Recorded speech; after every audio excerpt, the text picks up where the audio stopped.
Last Friday was the National Law Enforcement Officers Memorial Fund 23rd Annual Candlelight Vigil, which was part of National Police Week.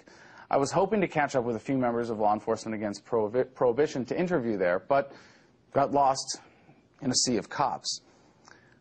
I was a little high at the time, so it was unnerving to say the least, considering we were expecting a friendly crowd of former and current anti-prohibition peace officers and ended up here instead.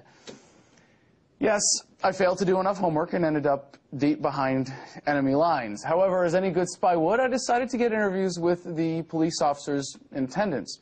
Some were very forthright once they got in front of the camera. Some froze when I started asking real questions. Most of those I approached said, "Talk to my boss," one way or another.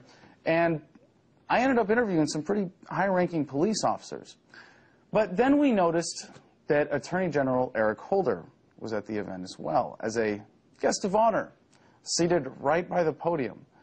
That means he had to sit through hours and hours of speeches, songs, give a speech himself, then personally lead off the reading of slain officers' names that were to be added to the memorial, which alone took a couple of hours. It was after all this that we were able to catch up to him at the end of the event. I'm trying to get a quick question with the Attorney General. To my right. Okay. To your right? 10-8. To your right? Excuse me, sir. Adam Kokesh, RT America. What do you have to say to Law Enforcement Against Prohibition, who would say that ending the war on drugs would lower the rate of deaths of law enforcement officers unnecessarily in the line of duty? I don't think that's right. You don't think that less officers would die in the line of duty if the drug war was ended, sir? No. Close. Back off. Guys, back up. We only got pushed away after the Attorney General pushed us away. He was the cop with the hand in the camera. We backed up when we were asked to, sir. This is priceless. I don't think the force was necessary. Do you think it was necessary to put your hand in the camera? Maybe not. No comment? So you need to be out of the roadway. Your tax dollars at work. Now police telling us what our job is.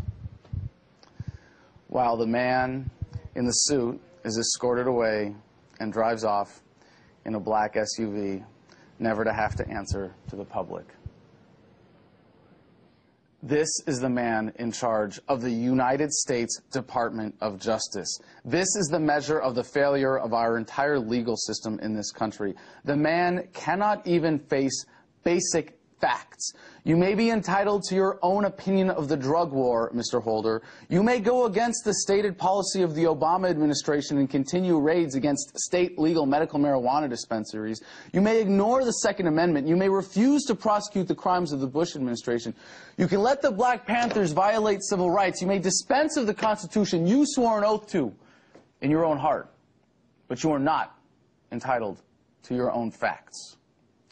And the officer that you see here pushing the camera away might not look particularly fit or intelligent or deserving of your unflinching obedience, but thanks to Attorney General Holder and the Supreme Court, who have given law enforcement officers legal privileges only suitable for the fascist country we have become, this man could knock down your door because he heard a flush, beat you within inches of your life for resisting, steal from you in the name of collecting evidence, even rape you or a family member, and there's usually at least no legal recourse. This is the measure of failure of our system of justice because the very mechanisms intended to protect our lives and liberties have become the greatest threat to them. To be fair to Mr. Holder, I had to catch him off guard. What he really meant to say, I think, was, Mr. Kokesh, the drug war's purpose is to supply a never-ending stream of citizens into incarceration, leading to a never-ending stream of tax dollars into the corporations that run prisons. It also conveniently gives us an excuse to pretty much ignore your rights.